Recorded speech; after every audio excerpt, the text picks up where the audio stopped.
All right, hello, ladies and gentlemen. So, in today's episode, we are talking about the idea of putting on and intentionally putting on extra body fat before a big high attitude adventure. Now, this particular episode was inspired by a bit of an interesting thread I saw the other day in a group of trainers and coaches of all people talking about training for Kilimanjaro. And essentially, the context was one of the coaches put up a post that is saying, "Hey, had a chat with someone. They were looking at training for Kilimanjaro. I don't really know a huge amount about it. Anyone got any advice?" Um, and a few coaches put their hands up and gave some very, very, very interesting advice, which I'll be using as content for these episodes moving forward. But the first one I want to talk about is putting on extra body fat. And one of the coaches sort of said, and they'd said they trained a couple of people for Kilimanjaro previously, and they sort of said, aside from training, one of the biggest priorities that someone should do leading up to Kilimanjaro or an adventure like this is they need to put on fat. They need to eat in a large surplus in the weeks and months leading into the trip and carry extra body fat going in. They said it gets stripped off by the cold, and they said one of their clients had lost 7 kilos during their ascent. And they were saying it is a necessity for someone leading into a high altitude adventure to intentionally put on extra body fat. Now, I'll say from the get-go, this advice, this idea, this approach, it's a bit dumb. The only person I would recommend this type of approach to is if someone is already on the verge of being underweight. If already you struggle with your body weight and you know you don't have much body fat on you, maybe you could argue you would go down this route. But if that's you, you probably already struggle in this area. So me just saying put on extra body fat is easier said than done.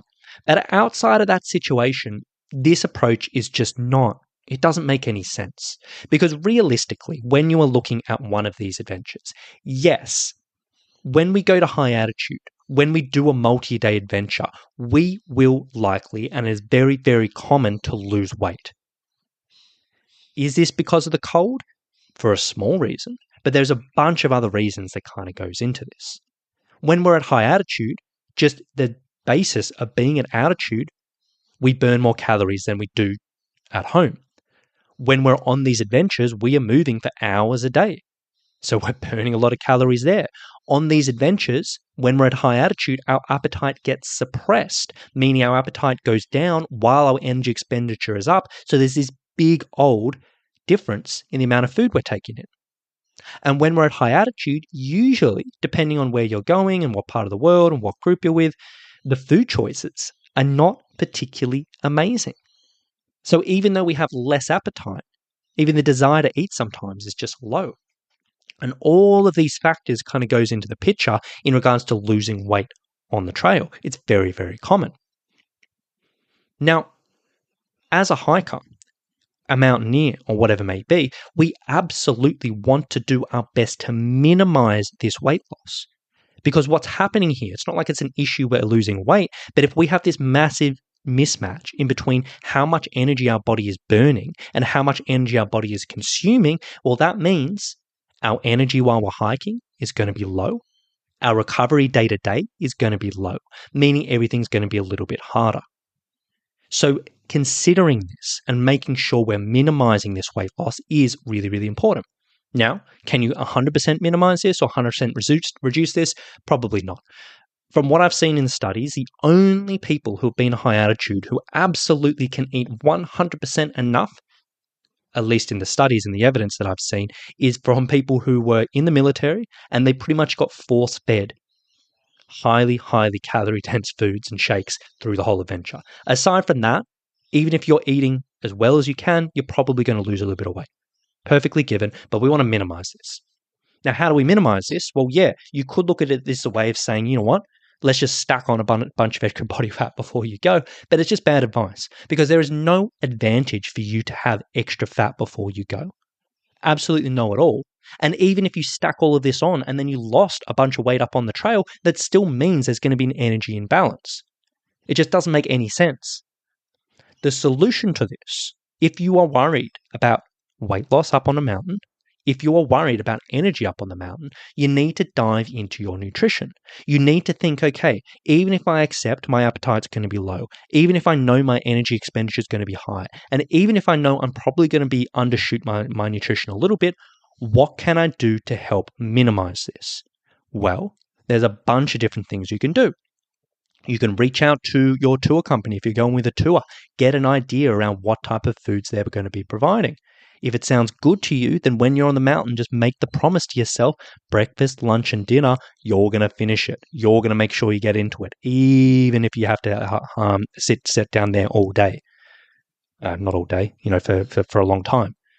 Number two, if you look at these meals and you're like, you know what, that doesn't sound particularly amazing to me, or I'm like, you know what, it sounds kind of okay, but I'm pretty sure if I'm tired and grumpy, don't have an appetite, I may not want to eat that, then proactively making sure you bring things to replace that. Making sure you bring things that are going to be enjoyable, making sure you bring things that feels tasty to you. So if you don't want to eat a meal, you get on top of that. On top of that, making sure you are covered on your snacking. Snacking makes or breaks a high altitude adventure.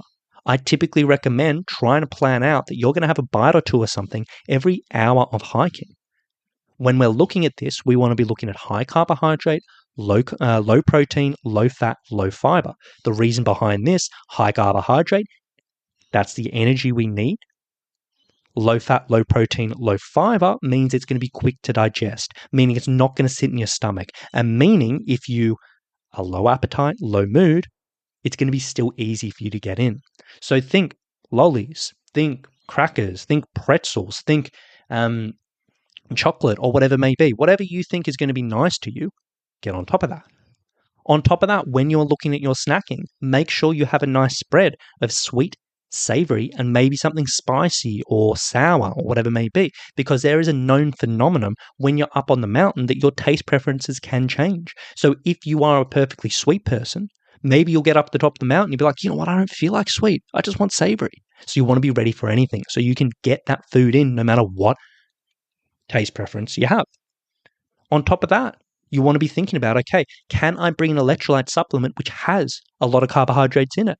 Because typically drinking calories is much easier when we aren't moving and much easier when we don't have a huge amount of appetite. And there are some great products out there which are designed for endurance athletes where we can get electrolytes, which is great for hikers, but also be quite calorie dense. So we can get a lot of energy even if we're burning a lot. And even with all of this, and even if you absolutely nail all of this, you're still probably going to undereat a little bit, but it can minimize. So when we're looking at high altitude and when we're looking at high altitude adventures, we always want to consider, what is the main issue? The issue isn't losing weight and like losing fat. Because if it was, yeah, we could just stack on body fat before you leave. The issue is underfueling on the mountain. That's where the problem is. That's where the issue is. And that's where we want to dive into. So hopefully that gives a little bit of perspective. And this is like a highlight. And one of the reasons why I want to talk about this was this advice is coming from a coach. This advice is coming from someone who's actually trained a couple of people for this mountain.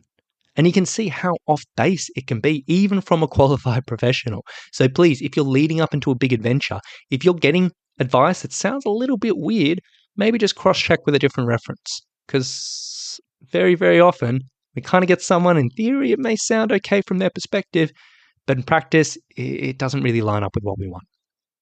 So with that being said, I hope this clears up this subject. If you've ever wondered about it or ever saw it, hopefully it's not going to become a commonly recommended thing just to stack on body fat before you go on a trip, but hopefully now you know.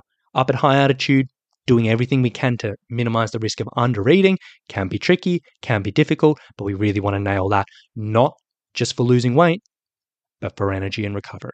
So keep that in mind if you've got high altitude coming up, and I hope it helps. Now, last thing I will sort of say before I wrap things up, if you were a hiker, you're leading up to Kilimanjaro, you're leading up to Everest Base Camp, you're leading up to Tour de Mont Blanc, you're leading up to some type of high altitude adventure, and you're like, you know what, I think I need a bit of personalized help. I think I need a little bit of direction from someone who's trained a lot of people for this, isn't just guessing, but has a system around it. If that's you and you do need a bit of help, I would love to chat with you.